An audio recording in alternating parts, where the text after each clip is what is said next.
Hi, welcome back to the Give and Go. I'm your co-host, Reynoso, with my boy, Soltero. What's up, guys? Welcome back, my people. Today we're going to be analyzing and looking into this Aussie squad, man.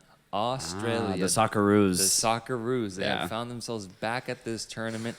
This is now their 6th appearance at the World Cup. They've been here 5 times in the past. One time, their first time, was in 1974 where they had a group stage exit. The 70s? Yeah, they made an appearance in the 70s, bro. Wow. Really surprising. That actually is very surprising. Because after that, they did not proceed to make a World Cup until post-2000s. And that's where we've seen them. That's why we see them basically every World Cup, is because they are a 2000s type of team when it comes to this tournament. 2006, they qualified. Round of 16 exit was their deepest run that they made in the tournament, losing out to Italy 1-0. After that, 2010 came, and it was a group stage exit. 2014, 2018 group stage exits as well. Not the most promising history for the Aussies here, but still always impressed to see them qualify out of their region and to have them here at the tournament. This time around, they went through AFC qualification, which put them through a field of obstacles, man. That AFC qualification forces you to go so many different ways if you go down a certain type of path, which is the one Australia went down on, because they got third in their group, Group B, with a 4-win, 3-draw, 3-loss record, 15 points total. But because of that third place placement, they had to face off against third place in Group A, which was UAE. They played that match out, and Australia won that game 2-1. From then on, they still weren't qualified. They had to go earn the right to the tournament by playing against South American 5th place team Peru, and that game had some fucking drama to it, man. A crazy outcome that saw Australia and Peru go to penalties, and we saw a crazy shithouse goalkeeping performance from Redmayne that actually worked, man, and knocked out the South Americans. And just like that, Australia celebrates yet another World Cup appearance, getting drawn into Group D with France, Denmark, and Tunisia. Australia's back, baby. I thought they weren't going to be here, but somehow they found a way back, so props to them. And these Aussie people, man, they're excited because something that I've found from like forums and online, tweets and whatnot, is that people are underestimating this Australian squad. And you could say that that's just, and that's rightfully so, but the way I'm seeing these Aussie people react to those claims and criticisms is that they like it. They love it. They hang their hats on the idea of being underestimated and being underdogs. And that is exactly what they are this tournament, an underdog in the World Cup. I guess I'm with every other pundit out there, man, because it is hard for me to see this Australian side as anything other than maybe the weakest team at this World Cup, or right alongside Costa Rica as one of the weaker teams at this World Cup. Because long gone are the days of, for example, legend striker for Australia, Tim Cahill, who at the very least, in big moments, you could look to him to get big in the box, to bring the ball down, maybe even score a worldie. Because he always showed up in big moments. You could say the same thing at the back. No more do you have players like Kewell from like 2006, 2010, or Jedinak, a player who played in the Premier League at the highest level in Europe. Now, there's still some quality in this Australian side, but I do think it is heavily diminished from the size that we have once seen in previous World Cups. One thing I'll give them credit though, bro, this is their 5th World Cup in a row.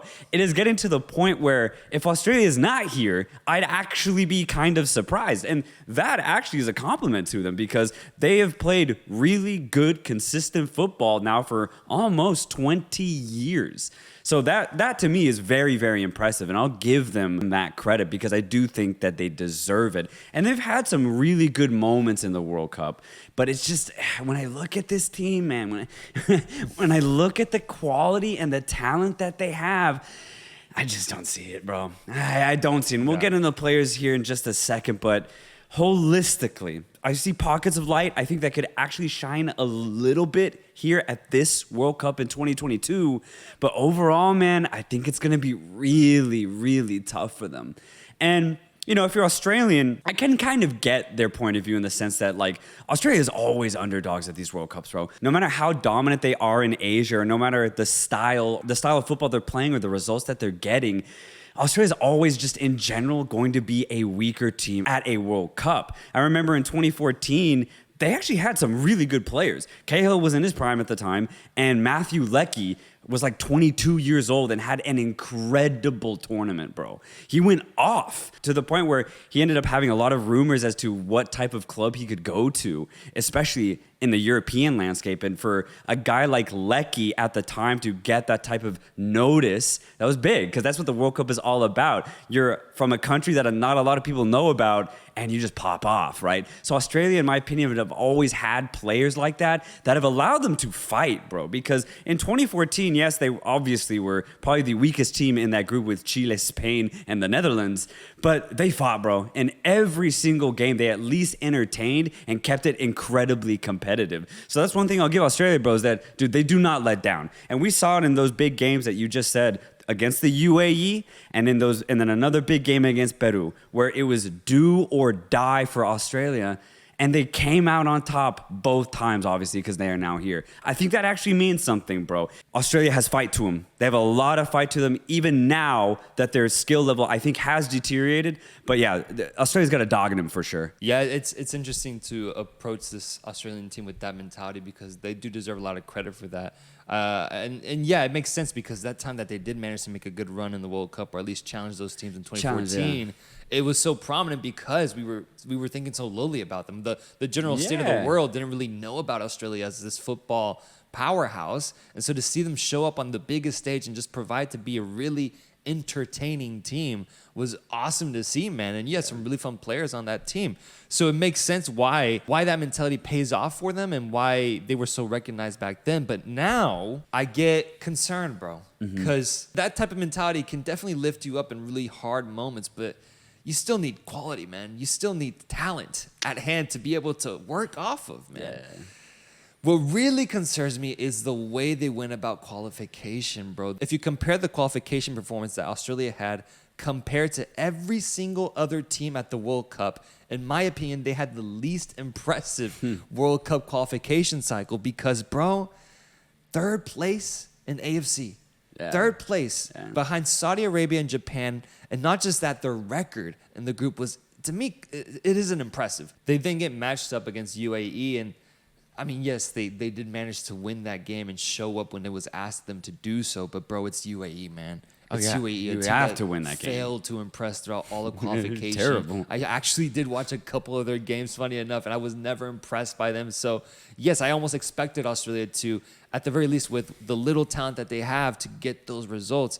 The one that did surprise me was Peru. But even when you look at that match, bro, 0-0. They were not able to impose themselves on Peru. Ultimately, Peru had the best opportunity, with ultimately Flores having a shot hit the post, getting so close to winning the match in overtime for Peru. It goes to penalties, and from then on, it's a lottery. Right. Australia won the lottery. Absolutely. So I give them credit for their grit. I give them credit for withstanding that pressure, but I just don't see enough force. I don't see enough of a reason to be like, okay, this Australian team, I should be looking out for them, because they have not given me a reason to do so, man.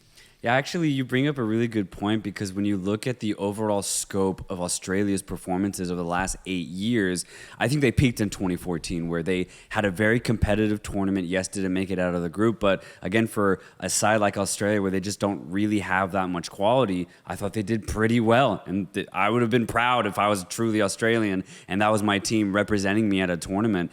And they continue that good form, though. They won the AFC Asian Championship, that continental tournament in Asia, in 2015.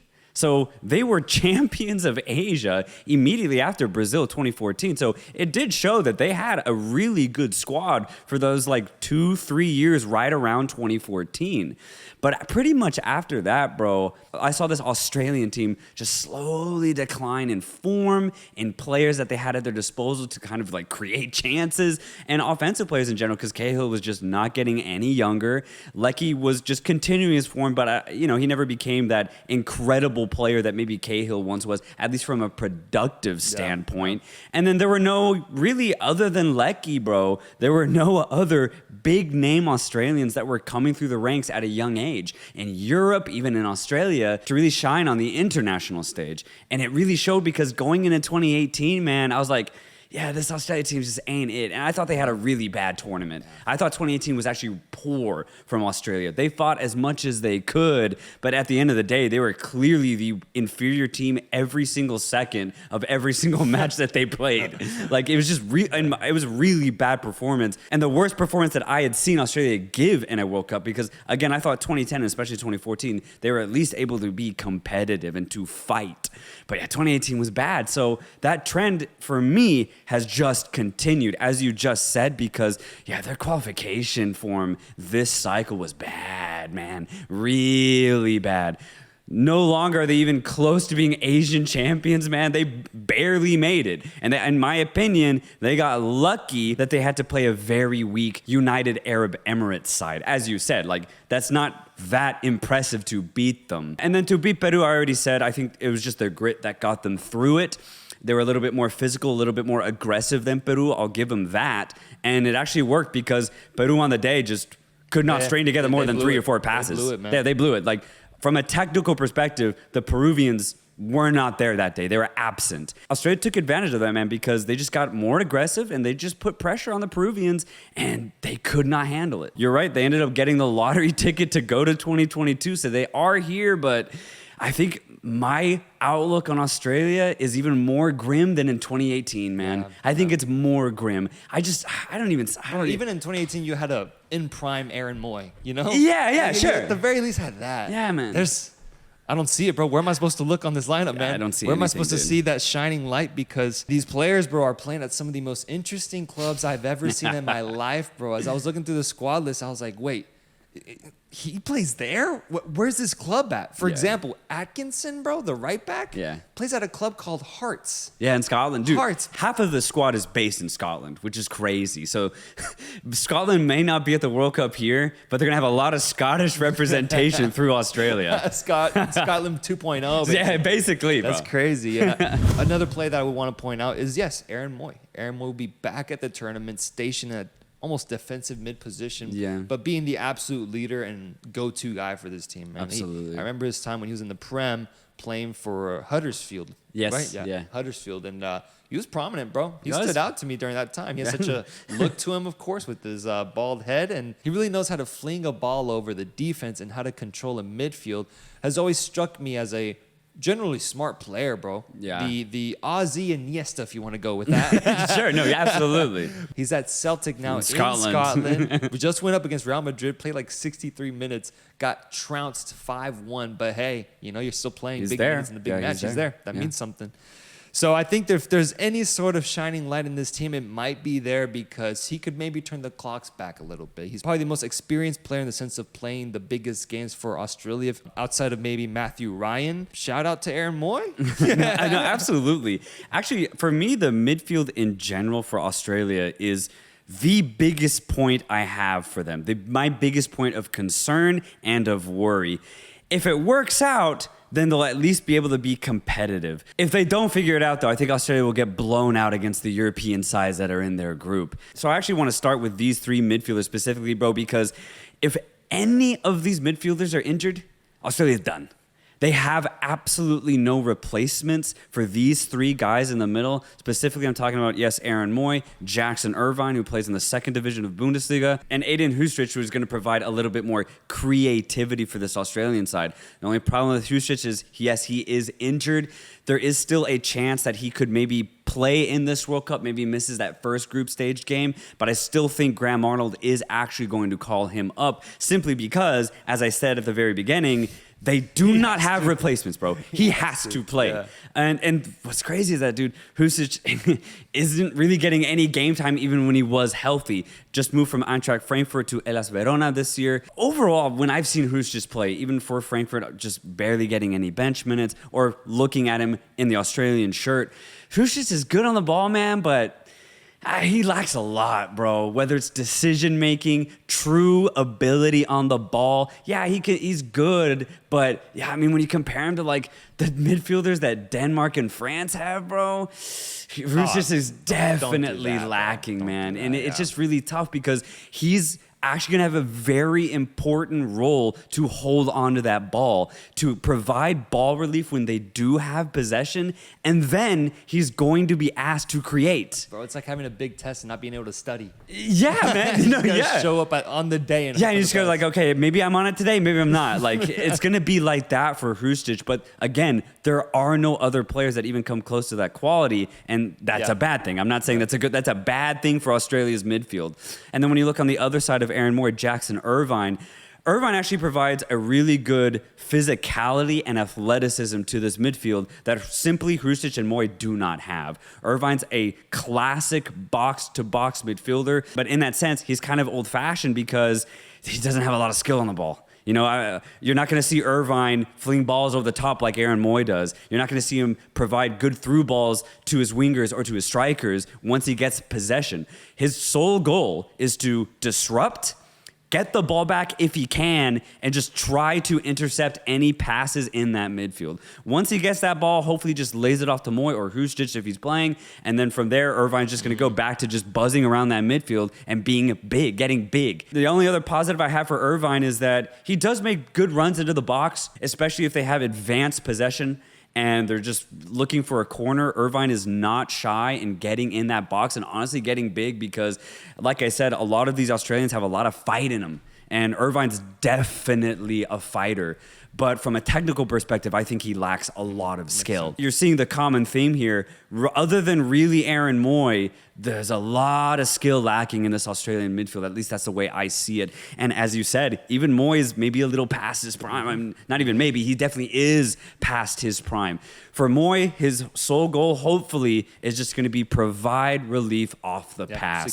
Security. Get the ball. Use his IQ to hold on to it maybe in tight spaces. And then from there, maybe he can give it to Leckie, right? Maybe you can find Martin Boyle in space. Something, bro. Because they're going to really need him to provide that relief just through his ability because, I mean, realistically, I don't think any other Australian gets close to Moy's passing ability. And even then, Moy, is getting a little washed. But that's just down to age, as you said. It's limited. It's limited. There's some limited options. It's very here. limited. And I see the same thing when I look up front for any sort of offensive power because we have Leckie here.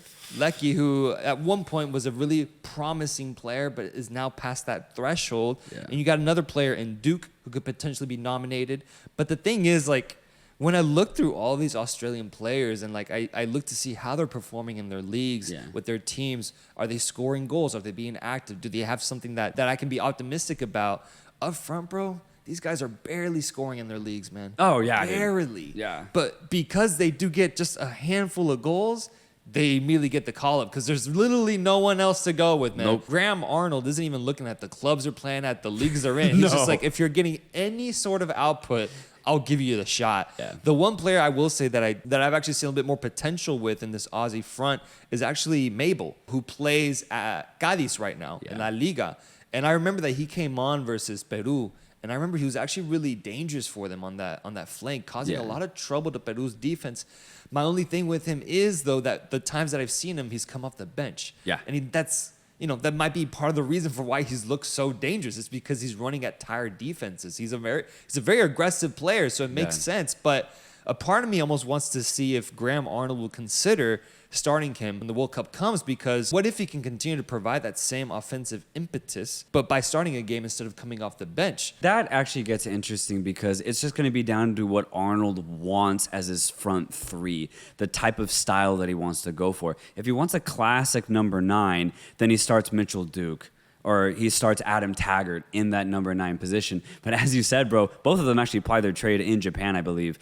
But, dude, as strikers, they have like 2 goals to their name this season, bro. Like, it's really bad. Like, help me, man. Help me. Make it easy for me to pick you. Yeah, but it's just, Arnold, as you said, limited is the perfect word. Just tattoo that on an Australian jersey, because that's what this team is, man. It's just not good. Yeah. But the thing is, if he goes with that, Mabel's not starting. He'll come off the bench because you'll have Leckie out wide left, and you have Martin Boyle on the other side. And then Mabel at that point will just come off the bench. But I've seen Arnold in other games, and even big ones too, put Leckie in a more central position.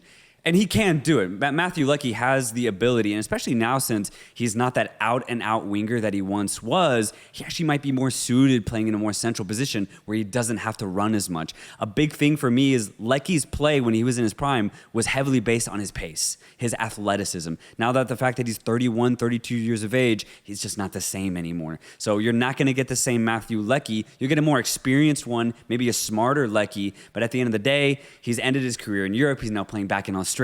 So even then, like Leckie, his time is coming to an end and it's getting very clear. So if you put Leckie in that central position, maybe he doesn't have to run as much and he can conserve more energy and just trying to get big, provide a focal point for this offense. If Arnold does that, then I think Mabel starts on the left side in replacement for that. So that's one way I see Mabel starting. But you're right. Mabel's very direct. He's a penetrator. Really all he's good at, though. I don't think he's very efficient, just in general. Isn't playing that much at Gallis, has had a weird career ever since he left Midtjylland, which is where he first started in Europe with that Danish team. And he was good. I mean, Mabel's always had a lot of potential, man. But again, I don't think he's really fulfilled even close to what he could have achieved. But hey, it's the World Cup, the biggest stage. If he can just elevate his level for 3 games, man, then that's honestly all that the entire country can ask of him to do. Going to the other side on that right wing, I have the only player that I think will provide a true shining light for Australia, and that is Martin Boyle. Marty Boyle, bro. Marty Boyle. You got to see this guy play because he's just a fighter. I've said it before, this Australian side fight, they're dogs, and Boyle is exactly that. A true professional, an aggressor out on that right wing. And for me, he is the only offensive threat that Australia have that is in true form right now. He plays in Scotland for Hibernian, I believe, and I think he has 12 appearances and he scored like 6 goals. Okay. That's pretty good. Yeah. 50% ratio scoring, and he's a winger. So he's the only player in Australia getting any sort of true output at club level. Yeah. And seeing him play against Peru, seeing him play against the UAE, even with that eye test, I was like, okay, Boyle's actually pretty good. He's like what Leckie used to be 4 years ago, just very direct, a dribbler, very good on the ball, and he just never gives up. Martin Boyle, he's 29 years of age. This is his first World Cup for Australia. Might be his last because he'll be 33, 34 come the next one. And so this is literally his chance to fulfill his childhood dream of playing in a World Cup for Australia. And so I think he has a really good opportunity to just say, fuck it, and pop off. Because he's in genuine good form. He's playing well, and why not?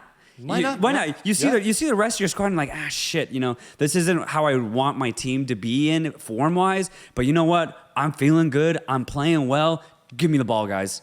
Give me the ball. I'll do what I can. Yeah. And I like that. I like that for Boyle. I like that for Australia. Yeah, it might be what they need because, yes, the idea of a player showing up and realizing the talent that his team has does oftentimes push him towards not being like a ball hog, but kind of stepping up when he knows no one else is going to do it. Yeah, man. And if it's Boyle, then fuck it, man. Have it be Boyle, bro. I would love to see something happen there. Same. You could correlate that to the Tim Cahill effect, man. No, He yeah. just showed up on the biggest scene and just went the fuck off. Yeah. If Boyle can match that, bro, yeah. That'd be insane. That'd be awesome as an Aussie fan to at least get a good Boyle performance throughout the World Cup. Defensively, though, bro, I'm terrified. I'm terrified. Yeah, man. I'm terrified. I'm not even a fan of this team, but I'm terrified for their fans, man. Yeah. This is not something that I think is promising. This is something that we should all be concerned about. It should be on the news over in Australia. People should be talking about this daily. The defensive line does not look good. I repeat, the defensive line does not look good. You're scheduled to face off against some of the best offenses in fucking world football. Yeah. Specifically with France, you have, I don't know if you've heard of this guy, 22-year-old sensation, the fastest player in world football, Kylian Mbappe, coming your way. Yeah. Do you have the tools here to slow him down? My biggest thing for Australia is I think they realistically only have one true guy with experience, and that is left back Aziz Behic, 32 years of age. He's got a couple of assists this season. I think he plays in the second, maybe third division of English tier football. Not 100% sure, but he's been with this Australian side for several years now. I believe actually this is his second cycle with Australia. And when you look at everybody else, other than maybe Matthew Leckie, Aaron Moy, at the back especially, there's really nobody else that they can look to for that World Cup experience. I think Behic will provide that. Now that's the thing though, he's a left back. You know, he's not gonna you can't ask him to just cover that central space and just have 3 center backs just trying to clog up that box. But he's gonna help out, and hopefully he can provide relief if he chooses to go forward. But solely from a defensive standpoint, yeah, the quality is lacking. This is what I was talking about. I said the same thing about the midfield, bro. There's just not a lot of quality. You can say the same thing about this center back pairing, man. Whether you go with Bailey Wright, who plays for Sunderland in League One, or is it the Championship? I don't even remember. I think more recently, another guy who actually does have some experience, Trent Sainsbury. But again, club form has been okay. A lot of these guys just not playing top-level football. And that's what you're going to get for Australia. I remember there was a quote, I think it was of Sainsbury, several years ago when they had a friendly against Belgium. Yeah. And apparently he told the coach he was nervous, playing against Belgium. And I was like, that makes sense. Oh, shit. If you don't play against these type of players, like an Mbappe, this is a big ass. Scary, it's man. Scary. That's really scary. Because there's just the potential. You're just going to get run at nonstop. And you have to deal with that, and you can't not get embarrassed. Millions of people watching this on their TV screens. Exactly. It's actually really terrifying. It's terrifying, bro. I've never thought about that. Yeah, it's like existential horror almost. Because if it goes bad, bro, it can get really bad. Now, here's the thing. I don't think it'll get that bad because somehow, some way, if you have Australian blood, you fight. You fight like there's nothing. You fight like there's no tomorrow, literally. Like I said, I've never seen Australia have a crazy performance where they just let in 5 goals back to back. No. I've never seen that. And I do think it's down to their mentality. So regardless, even if they are nervous, which I would completely understand, I do think somehow they'll get physical. Maybe they just get really dirty. Play that Socceroo football. Yeah, man. Exactly. Get very aggressive. Use that athleticism to their advantage. It's what they've always done. I think it's what they'll do here to cover for that lack of quality in the back, bro. Overall, man, they're in Group D. And as I mentioned, we have French defending World Cup champions who are going to look to avenge the curse of World Cup champions. And is Australia the type of team that can potentially be a surprise and beat them here? I'm not fully confident. We have Denmark, who's being labeled as one of the biggest dark horses in the tournament, if not the dark horse exactly, in the tournament. Lastly, you have Tunisia, who is shown to be a bit of a giant killer in Africa with how they defeated Nigeria in the African Cup of Nations. And they're showing up to this tournament also being a kind of under-the-radar type of team. Absolutely. Throw in Australia into the group, and what do you get? I get shaky, man. I get really, really worried. For me, that underwhelming qualification cycle that they had really leaves me wanting more. I do think at most they could get a really good result against Tunisia. They could potentially beat them. I do still think they have enough talent to take it there. Yeah. But to be able to play against 2 top-level European talents, I just don't see it this time around, even with that Australian grit. Hopefully, I'm wrong, man. Hopefully, all these Australian people are ready to clip this part of the video and post me all over TikTok. I would love to see myself get called out like that, because to see Australia show up to the round of 16 and somehow knock out one of France or Denmark in the process would be fucking incredible, man. I would love to see that. But I run a podcast here. I got to submit a qualified prediction, and I just don't feel assured saying that Australia would do anything more than get 3rd or 4th. Yeah, I completely agree, man. I mean, I don't think there's really anything you could do or say to me, whoever you are, that would convince me otherwise, in the sense that Australia is going to finish 4th place, man. To the point where they might finish with 0 points. And that would not surprise me whatsoever. I think the only game where they could and this is a big maybe, the only game where they could maybe get points would be against Tunisia. There's just no way they get a result against Denmark or France. At least this version of Australia against these versions of France and Denmark, bro. There's just absolutely no way. But hey, I'd love a Moy masterclass. Yes, sir. I'd love a Boyle banger. I'm down to get lucky. Exactly, bro. And, Matty Ryan in between the sticks, he does provide a little bit of class that the rest of the squad may lack. And maybe he can make up for it. Maybe we see like an Ochoa-esque type of performance where he just gets like 10 straight saves. That'd be fun, man. So at the end of the day, I'm going to watch every single Australia game because I love the sport. I just hope that they remain competitive, that the way that I've seen them play in 2010, 2014, 2018, continue that Australian fighting trend, and I'll be happy. worst Australian team that you've seen at a World Cup? Absolutely. I said it the moment I saw them beat Peru. I was like, yeah, this team is the worst Australian squad I've ever seen. And again, only watching football for 12 years. But yeah, man, it's just not looking good. And that is Australia, folks. Thank you so much for watching. Let us know, what are your thoughts on this Australian team? Make sure to comment, like, and subscribe to stay updated with us as we continue releasing these deep dives. Hyped for the next one that we do. And we'll see you guys soon. Peace.